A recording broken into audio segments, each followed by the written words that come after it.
President, I request unanimous consent to address the Senate. Without objection, Chair hears none. Thank you, Mr. President, ladies and gentlemen of the Senate. These are difficult times in which we find ourselves. We've been brought to this crossroads because the valid and just the valid concerns expressed by the public employees, our teachers, our public school service personnel, and others. They have very valid issues. Our pay is low, and we're trying to raise it. Our benefit structure is good, but it's concerning. And so I wanted to just take a moment because in a little bit, I want to talk about the governor revised revenue estimates and how we deal with that and where we utilize what we believe to be, or what the governor believes to be, some additional money.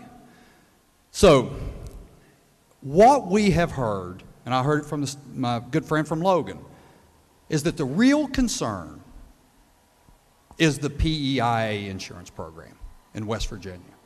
And I've met with many of the teachers and school service personnel in my office on an individual basis, and overwhelmingly, I hear that the concern, yes, pay is an issue, Mr. President, but PEIA stabilization and ensuring the long-term viability, sustainability, and confidence around that insurance program is paramount, not only to the teachers, but to the school service personnel and all public employees of West Virginia. And so as we struggle to find the right mechanism to fund that program and to ensure with absolute confidence to our wonderful public servants and public employees that that program is long-term, sustainable, viable, and they won't be subject to wild variations in their premiums, deductibles, benefit structure, all of that. We have heard that cry and that plead. And so what I want to communicate on a couple of different levels is what has been accomplished to this point, and to my good friends in the galleries and so forth, they don't see it on paper yet. So they need to hear it. They need to hear it, then they need to see it on paper. And I get that.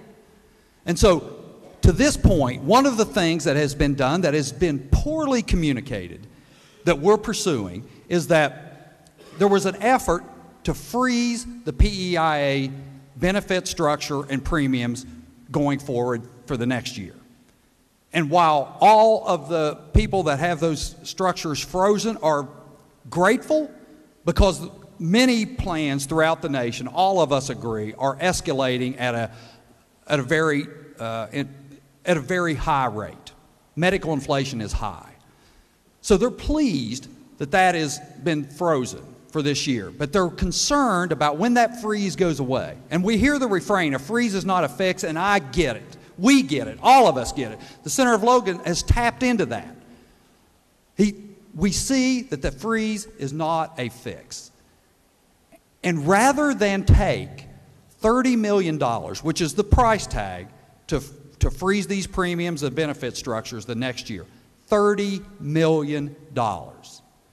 Rather than take that from our rainy day fund, which is a one-time fund, right? We don't want to build base-building, long-term, sustainable programs with rainy day expenditures. We're not going to do that. I want everyone to hear that. We're putting it in the budget. The long-term structural plan for the state of West Virginia, base-building budget, that $30 million. That needs to be communicated, it needs to be celebrated, it needs to be reinforced on a daily basis that $30 million will be in the baseline building budget. It will not be taken from rainy day funds. So, furthermore, that's step one. Furthermore, the sports betting bill that came through the legislature, we adopted the senior senator from the 16th Amendment that put and established more money to go to the PEIA fund, a dedicated revenue stream for PEIA, step two. Step three, the co-tenancy bill that will shortly be passed, or hopefully be passed in the legislature, allocates additional money to the PEIA long-term funding structure. And then finally, or not finally, another step is we have a bill that will allocate a percentage of the surplus that West Virginia obtains to the PEIA Stabilization Fund. Those are enormous contributions that, frankly, the people in these galleries and the people that have made us aware of this issue on a much more acute basis have achieved. They've achieved those successes.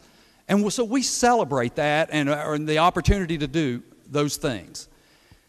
Finally, we get from the governor a revised revenue estimate. And we, as good fiscal stewards of the taxpayer dollars, are skeptical.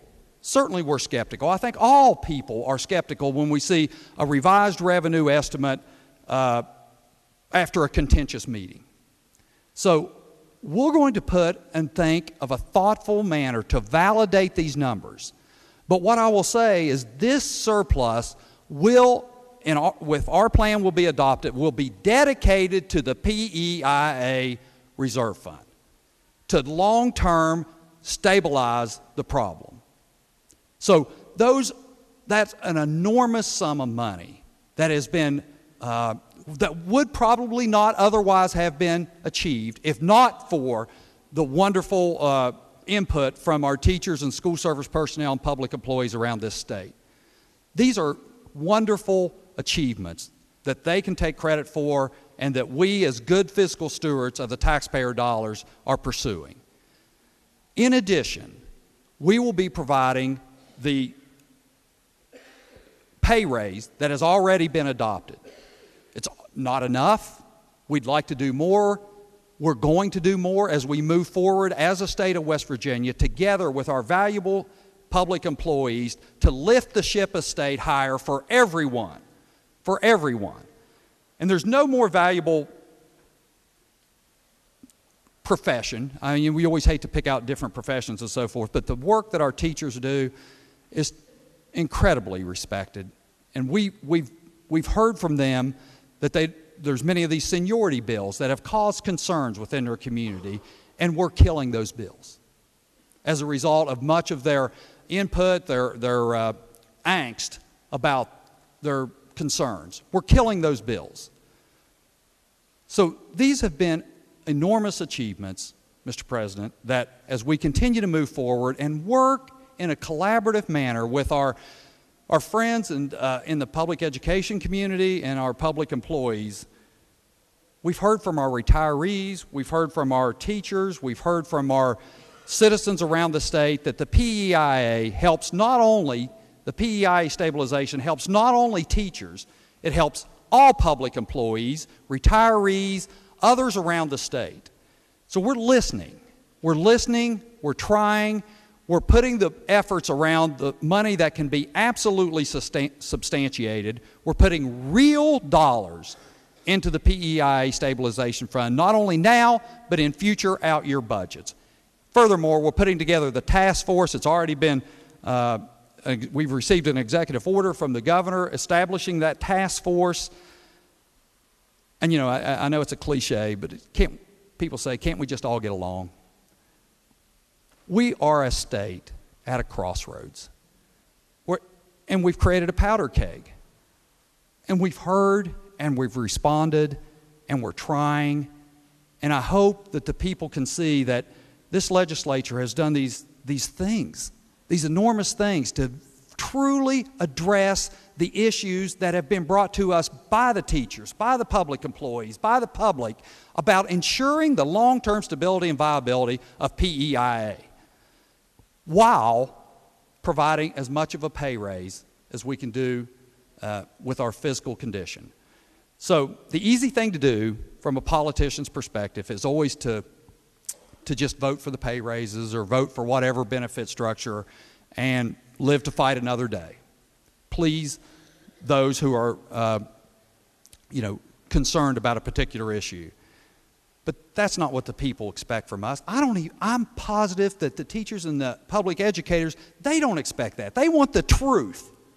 They want the truth. They deserve the truth. And they deserve our reliable response to their concerns that is given with real, credible numbers. We're doing that. We're doing that. We're going to continue to do that. And I'm confident that the good people in the galleries and throughout this state of West Virginia realize that when there's effort made and there's real work done to accomplish the goals for which they have pursued, that they will accept the effort, the work, and work in a collaborative fashion to improve the package, certainly. Always work for better, work for the good. But we can, any one of us here, can get up and make inflammatory remarks that diminish the unity and the resurgence of West Virginia. Let's work together to move the state forward. Shortly, we'll, I'm sure, be urged to take up a bill that will be coming. We'll receive on message from the House. And I would ask our colleagues to understand that that is not the prudent approach to hastily react to a governor's urging. We have to validate these numbers. We have to work in a collaborative manner with our friends and colleagues in the education community and hear their plea to fix PEIA. That will be our objective. That will be our goal. I thank you for your indulgence in letting me speak on this issue. And again, I just urge us to come together to work as a state that is on the rebound and share in the joy and the resurgence of West Virginia. So again, I appreciate your opportunity to speak with you. Thank you.